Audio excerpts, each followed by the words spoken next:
Hello everyone. इस series में हम अपने यूजीसी नेट की जो पेपर 1 है उसकी कंप्लीट यूनिट करेंगे कवर।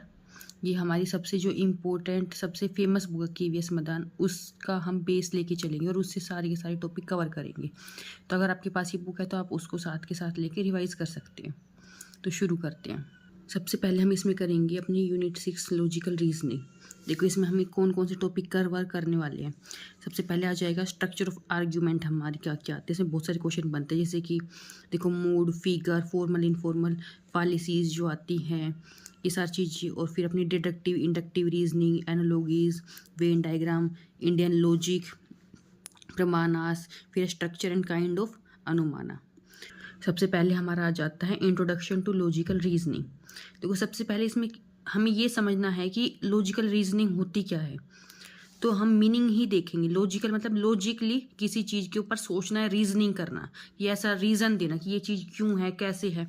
एग्जाम्पल दे रखा है जैसे न्यूटन का एप्पल स्टोरी। क्या कह रहे हैं, एप्पल तो पहले भी गिरते थे लेकिन अब बाद में भी गिरते हैं, लेकिन जो न्यूटन ने देख के और उसको थ्योरी दे दी ना, वो चीज़ है कि उसको स्पेशल बना दिया। फर्स्ट पॉइंट इसमें क्या आता है, इम्प्लीमेंट वर्सेस एक्सप्लेन्ड नॉलेज। तो क्या कह रहा है, पहले किसी ने रियलाइज़ नहीं करे कि नॉर्मल है, जैसे कि पहले भी एप्पल गिरते थे लेकिन किसने सोचा कि ग्रेविटी की वजह से गिर रहे हैं, सिर्फ न्यूटन ने। तो एक कोई भी कॉमन चीज़ को एक अलग तरह से सोचना और फिर उसके ऊपर एक रूल बनाना। फिर नॉलेज एंड थ्योरीज। क्या कह रहे हैं कि हमारे पास जो नॉलेज होती है पहले से ही, उसका हम यूज़ करके फिर थ्योरीज क्रिएट करते हैं। फिर इंपॉर्टेंस क्या है रीजनिंग की, ये हमारी daily day to day life में जो प्रॉब्लम होती है उसको सोल्व करने में हेल्प करती है। फिर क्या है, वेराइटीज़ ऑफ थ्योरीज होती है।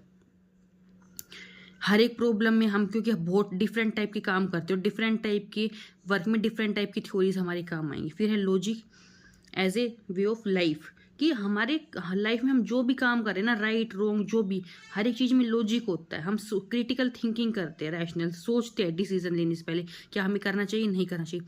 तो हर एक चीज़ में लॉजिक है, रीजनिंग है, थिंकिंग है।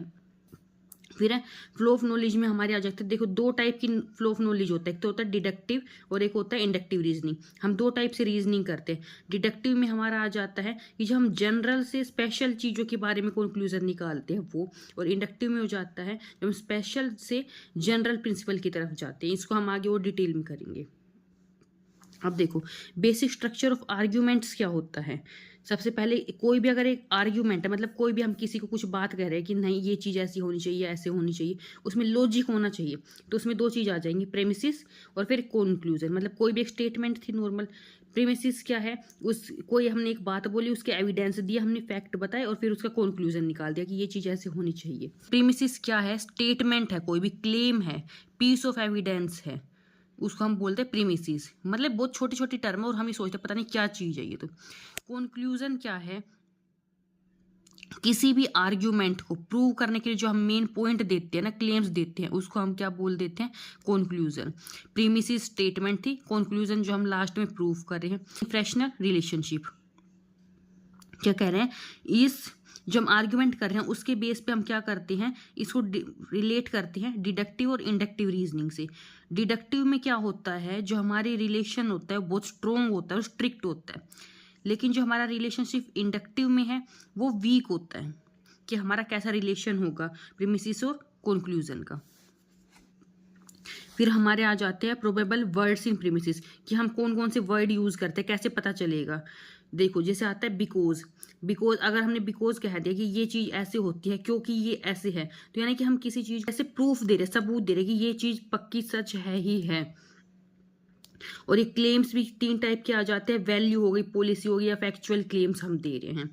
इसके हम कौन कौन से वर्ड देख के पहचान सकते हैं, like, as, due to, a, date, indicated by, for reason, owing to, through, in the view of and more, ये सारे वर्ड। फिर हम आ जाते हैं कि हम आइडेंटिफाई कैसे करेंगे कि कंक्लूडिंग स्टेटमेंट कौन सी है।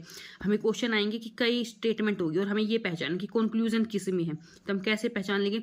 जैसे कि ऐसे वर्ड होंगे देयरफॉर, या फिर उससे मिलते जुलते, accordingly, consequently, infer, that, hence, prove that, conclude that, या फिर सिमिलर टर्म्स। एग्जाम्पल यहाँ पे दे रखा है, देखो इंटरनेट जो है एक बहुत इंपॉर्टेंट इन्वेंशन है। फिर हमने क्या कहा कि जो इसके और वर्ड हम लगाएंगे, क्यों है? क्योंकि ये हमें हेल्प करता है लॉजिकल रीजनिंग में, या हमें और ये इंफॉर्मेशन देता है।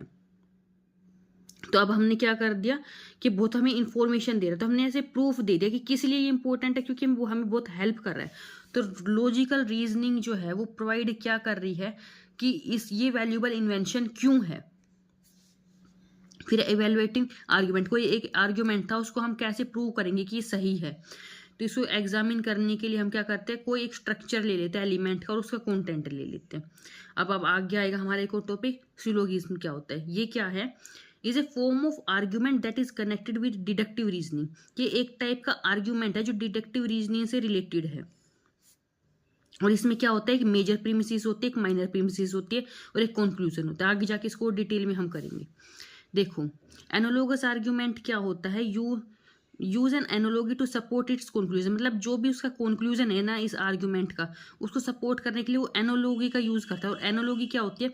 An analogy is a comparison of two things that are similar in some ways but different in other.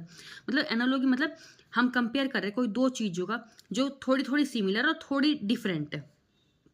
देखो, जैसे कि कह रहा है ए बी के सिमिलर है कुछ वेज में और बी की प्रॉपर्टी सी से मिलती है। इसका मतलब क्या है? ए और सी एक दूसरे से सेम है। एग्जाम्पल देखो, ह्यूमन ब्रेन जो है कंप्यूटर का जैसा है, और कंप्यूटर क्या परफॉर्म करता है? मुश्किल मुश्किल काम कर देता है। तो हम क्या मान लेते हैं, जो ह्यूमन ब्रेन भी है वो भी कॉम्प्लेक्स टास्क कर सकता है। तो हमने इसको कंपेयर कर दिया ह्यूमन ब्रेन को और कंप्यूटर को, क्योंकि उसमें थोड़ी सी सिमिलरिटी थी और डिफरेंस भी है उसके बेस पे। अब हम कुछ क्वेश्चंस करके देख लेते कि हमें कुछ समझ आया कि नहीं आया। देखो, इसमें ये पूछ रखा है वैलिड सिलोगिज्म कौन सा है, हमने ये बताना है। देखो, सारे के सारे आप एक बार खुद पढ़ के देखो और क्या डिफरेंट है ये देखो। सारी कैट मैमल्स है और कुछ मैमल्स फरी है, तो इसका मतलब ये क्या है कि सारी के सारे कैट फरी है, तो हो ही नहीं सकता। देखो, यहाँ पे सारी कैट ओल कह रहे हैं, यहाँ पे ओल कैट कह रहे हो, यहाँ पे सब मैमल बोल दिया।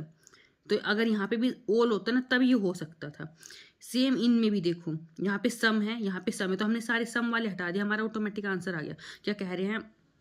सारे मैन मोर्टल है, सोक्रेट्स एक मैन है, तो सोक्रेट्स भी मोर्टल है। ठीक है, तो ये आप अगर आपको रूल्स भी नहीं पता, खुद इनका मीनिंग सोच के देखो कौन सा सही निकल के आ रहा है कि वैलिड है ये लाइन। तो कौन सा है हमारा? Option B.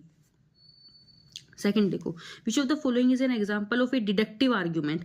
डिडक्टिव आर्ग्यूमेंट का कौन सा आंसर है? हमने डिडक्टिव में अभी क्या देखा था? डिडक्टिव मतलब जनरल से हम जाएंगे स्पेसिफिक कंक्लूजन में। तो आपके ये अब ऑप्शन दे रखे, आप देखो कौन सा जनरल है और कौन सा स्पेशल है।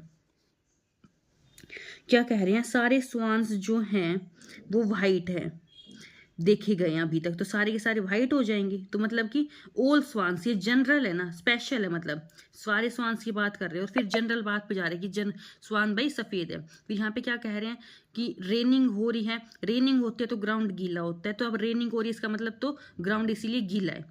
स्मोकिंग से कैंसर होती है, इसीलिए मैंने स्मोक करना छोड़ दिया। सारे के सारे मैमल के 4 लेग्स होते हैं, डॉग भी एक मैमल है तो इसलिए उसके 4 लेग। तो अब ये देखो, यूनिवर्सल चीज कौन सी थी? हमने जाना है जनरल से स्पेशल पे जाना है, स्पेशल से जनरल पे जाना है। देखो, स्पेशल चीज है ये, स्वान तो सबको पता है और उसका वाइट कलर है।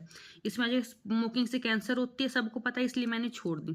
सारे मैमल के 4 लेग है तो एकदम यूनिवर्सल स्पेशल चीज हो गई ना। हमने क्या करना है? जनरल चीज उठानी है। क्या कह रहे हैं कि रेनिंग, अगर रेन हुई तो उससे ग्राउंड वेट होगा, और अभी क्या है, रेन हो रही है तो इसीलिए ग्राउंड वेट है।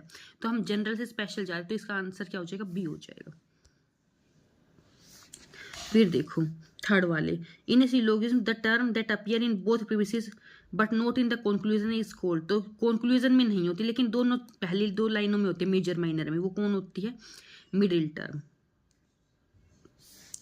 ये देखो, which of the following represent a valid syllogism. तो इसमें से वैलिड कौन सा है? इसमें हम फिर वही ऑप्शन लगाएंगे। देखो, सम हटा देंगे, सम वाला हटा देंगे, ये बचा ये बचा।